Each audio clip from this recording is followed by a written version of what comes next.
So mga ka-idol, itong problema nito, ayan, customer complain,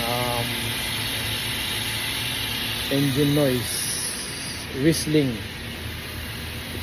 vehicle idling rough, and squealing noise.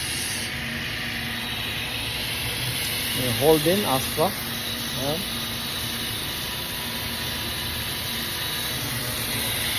2015 1.6.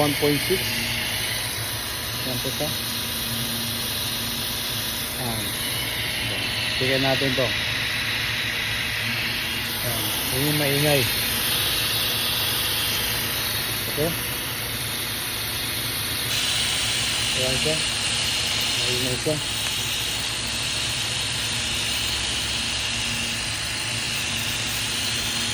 Ito lang problema niya.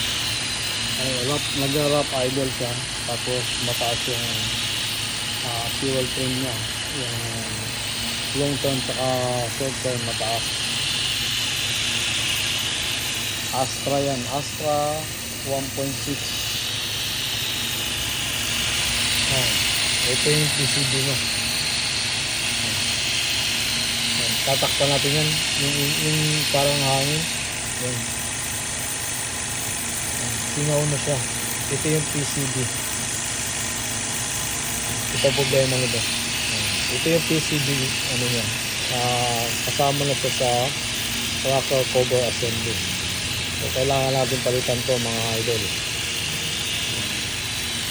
Yan. Pag meron kayong problema, Astra 1.6, merong Astra 1.4, parehas lang siya. Ganito, noise maingay, nagwi-whistling noise, tapos medyo nagra-rough idle. Ito ang problema niyan. PCB.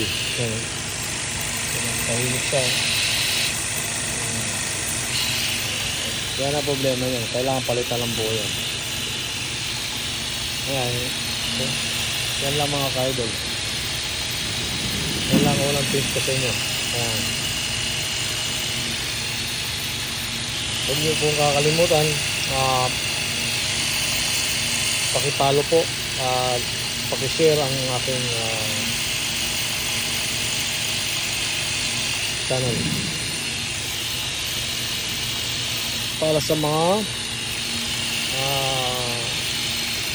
susunod pang ituturo kong mga diagnosis sa engine at sa electrical. Okay mga ka-idol, maraming salamat. Don't forget to subscribe my channel. Bye bye.